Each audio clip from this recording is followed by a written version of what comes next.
Hey everybody, it's me, Rick Acosta, the Dodger Card Collector, coming to you with another video.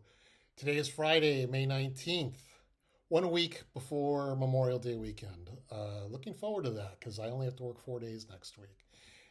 So I get to work 4 days next week, 4 days the week after that. So that'll be nice. I'm tired. Do you want to know why I'm tired? I stayed up late last night watching the Carolina Hurricanes versus the Florida Panthers. Four overtimes. If you don't love hockey, I don't know what to tell you, but I really enjoyed that game. What's so funny was I told a friend of mine that I missed more than half the game because I was watching the Lakers and the Nuggets game. And when the Lakers Nuggets game ended, I switched over to the Carolina Florida game, and I go, "Oh my God, we're in overtime!" And it then ended up being four overtimes. It almost went five overtimes. It was 12 seconds away, and such an exciting game. So I'm a little beat up right now. So I'm probably going to ramble, probably because I have a lot to say for once, like I never do. Hobby wise, I have picked up a couple of cards, which I'm not going to show you today, and because I don't have them yet. But I am going to show you some nice cards. Uh, I was thinking about it, and there's a couple of things on my mind. I really love to collect. I love being I do say I'm a baseball card collector, though I have bought a football card recently, and I might be on the verge of buying another one.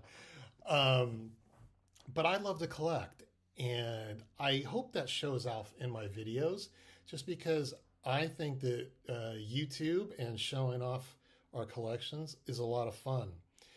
I love baseball cards. I've loved baseball cards since I was 8 years old. And to now, 50 years later, why do I love baseball cards? I love vintage baseball cards. Nothing against the modern stuff, but I love vintage baseball cards, 1948 to 1980. Um, I love raw cards. I love ungraded cards. I love graded cards in slabs on display cases. I love ungraded cards in binders, sets. I love raw cards or ungraded cards in top loaders that have all Dodgers. I love seeing my cards. This is going to sound like a big love fest. I love to collect, and I hope you do too. And I hope that's why you're watching me, or watching some of these other people on YouTube because they love to collect and they love to show off their cards. Hopefully they're not concerned about other things. Usually, when I'm concerned about something else, it's got nothing to do with baseball cards. It's got something to do with everyday life. But I enjoy collecting. It's a nice relaxation. It's a nice escape. I love looking at your cards. I love looking at my cards. And I've said this in several videos. I'm always proud of what's in my collection, and I hope you guys are too, when you're looking at your cards. So I'm going to show off something today that it's episode 55 for me. And when I think of the number 55, I think of the 1955 Brooklyn Dodgers. Yes, you guys know I'm a Dodger fan. 1955 was the year the Dodgers finally beat the New York Yankees to win a World Series. My Yankee friends are all going, "Oh, God, yeah, the Dodgers finally won." Dodgers lost to the Yankees in 41, 47, 49, 52, 53, and finally in 1955, the Dodgers beat the Yankees to become world champions. So, what I'm going to show you today, before I get to that, if you've all seen the movie Field of Dreams, hopefully, and if you haven't, I highly recommend you watch it this weekend because if you love baseball, I think you'll love Field of Dreams. It's one of my favorite movies, and there's a character in there by the name of Terrence Mann, played by James Earl Jones. And Terrence Mann, one of his big dreams is one of my big dreams. And that his dream was that one day he would hope to be able to go um, to go back and visit Ebbets Field and witness a Dodger game. And that is totally me. That's totally my dream. Without getting too morbid, I've told my friends, God, when I die, I want to go I want to go to Ebbets Field and watch a Dodger game and see Jackie and Sandy and Gil Hodges and Campy and Duke, all those great players taking batting practice. It has to be a day game. And I would like to hear the voice of a very young Vin Scully announcing the game. That is like my ultimate dream. which brings me to the question I'm going to ask you guys. I have three ultimate dreams. So you could give me three. They don't have to be sports related. I'm going to give you two that are sports related. And my question is, what three events do you wish you could go back into time and witness? We've all got different answers depending on what team we like or what sports we like. But I'll go ahead and give you mine, and go ahead and tell me in the comments what your events are.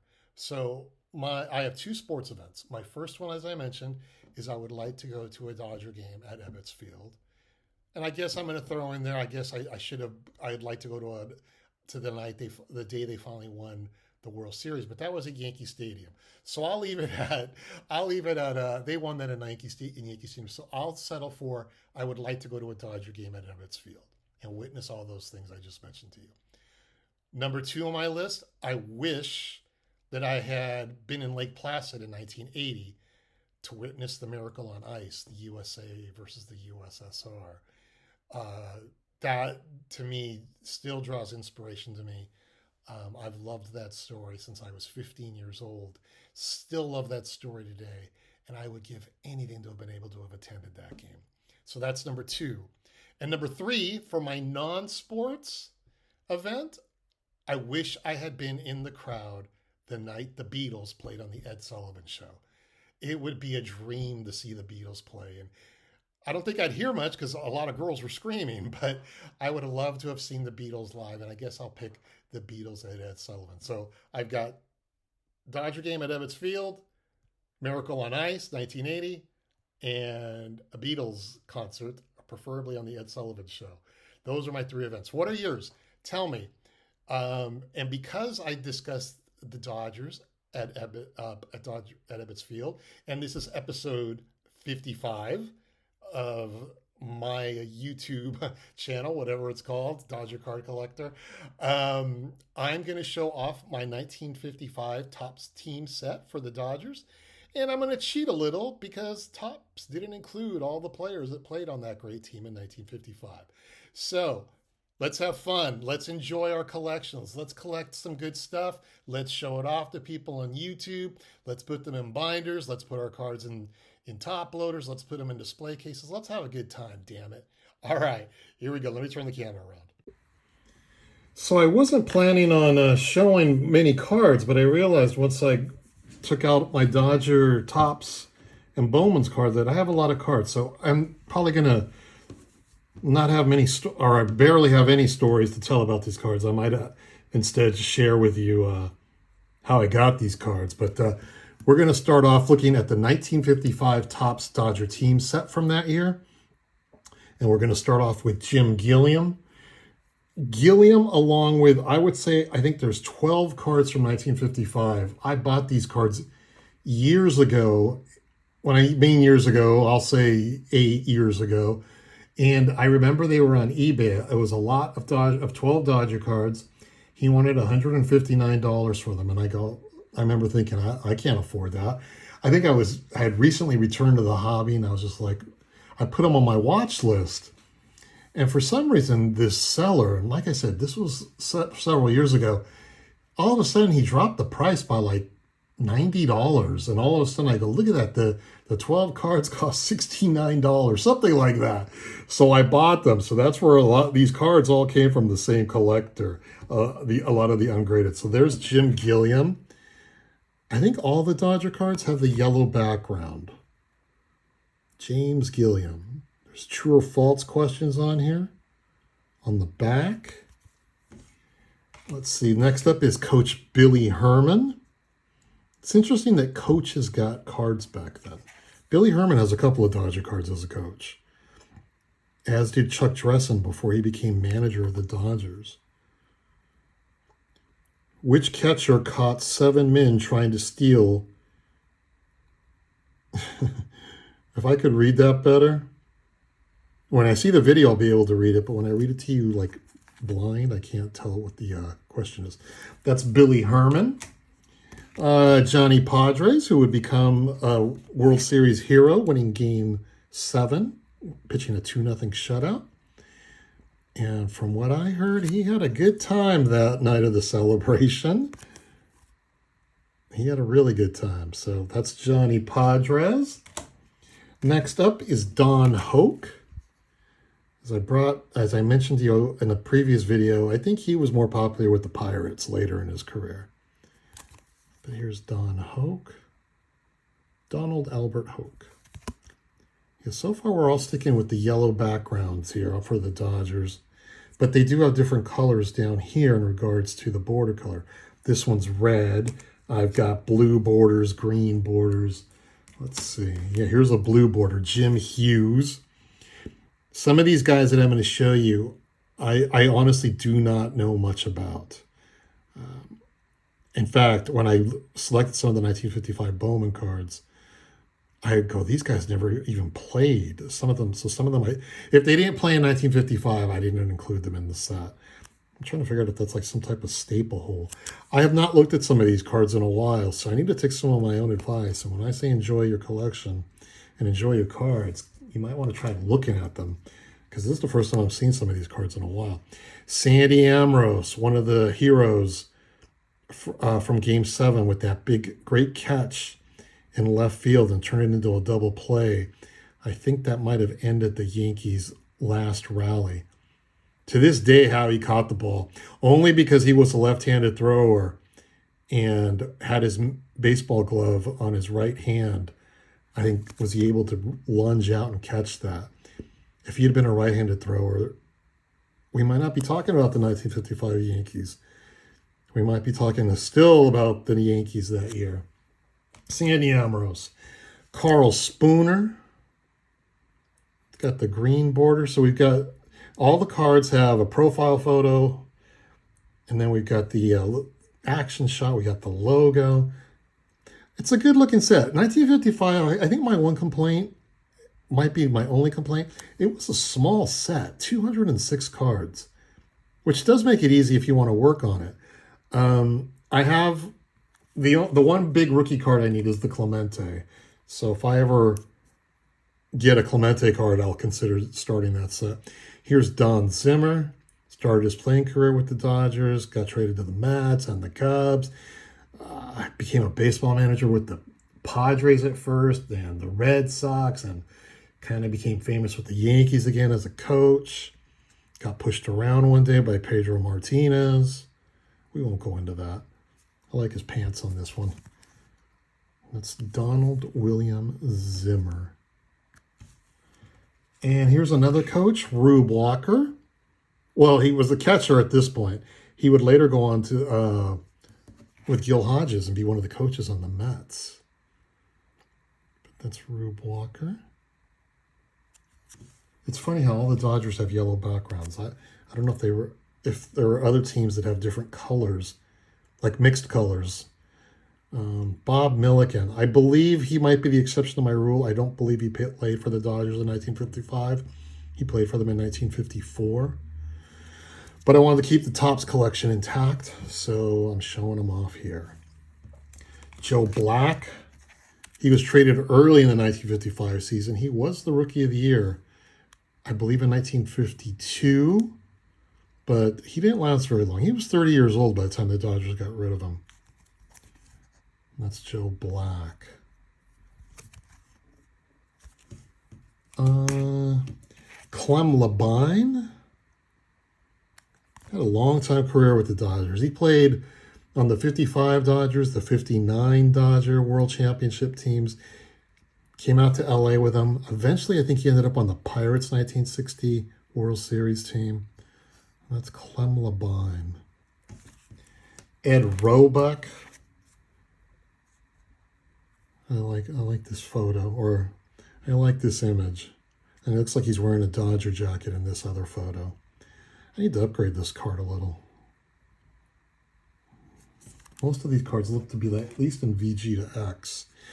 And Bert Hamrick, another guy who rarely played. He did play 2 games in 1955. But that's Bert Hamrick. So I didn't want to exclude some players that didn't have Topps cards. So I'm lucky that I have the Bowman set as well. So let's start off with these here. And Roy Campanella. He didn't have a card that year for Topps. Now, if you look at the 1975 Topps MVP subset, you'll see a 1955 Yogi Berra card pictured along with a mock 1955 Roy Campanella card. And I believe the same thing happens in 1951. So there's Roy Campanella. There are people that love the Bowman set, this Bowman TV set. There are people that don't. I'm a little indifferent, but still some good looking cards in this set. Let's see who's next. George Shuba. George Shuba played in a handful of games for the Dodgers that year. And then I'm surprised that some of these, the baseball card war still must have been happening at this point. Because, like, here's Don Newcomb. He didn't have a Topps card that year, but he did have a Bowman card. And he would go on to be the 1956 National League MVP. And that's Don Newcomb. And another famous Dodger from that era, Carl Furillo, right fielder. And he also, all these guys did not have Topps cards. All these Bowman guys that I'm showing you. Kind of surprising. It would have made the Topps set look a lot nicer if we had all these Dodger cards in here.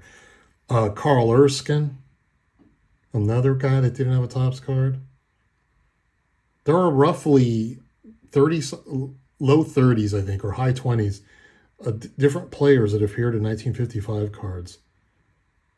That's Carl Erskine. Russ Meyer. I don't know much about Russ. And I know that's Ebbets Field in the background. That's a good shot. Russ Meyer. Billy Lowe's. I featured him in a video probably a few months ago. Crazy guy. Billy Lowe's. And then some of these guys I don't even know their names. Walt Morin. Walt Morin had a Bowman card. And then Charlie Neal makes his, I think that's one of his first appearances on a card. Charlie Neal, second baseman. I think he eventually became the second baseman for Jackie Robinson. No stats on the back. So this was his rookie card. Charlie Neal. And my last Bowman card, I'm going to show you my graded cards now, is Pee Wee Reese. Believe it or not, I won this card and the Pee Wee Reese ungraded card on the same day. I was staring at them on eBay.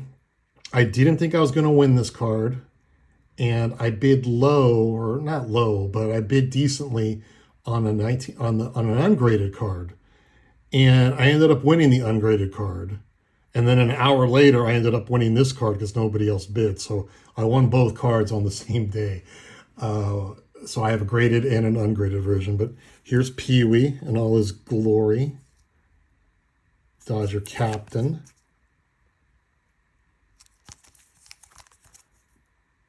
Like me some Pee Wee cards. And then to finish off my Dodger team sets, my man Jackie from Pasadena, California. I grew up near there. Jackie Robinson. Let me bring that up here a little. That way you guys can get a good look. Jack Roosevelt Robinson in the back.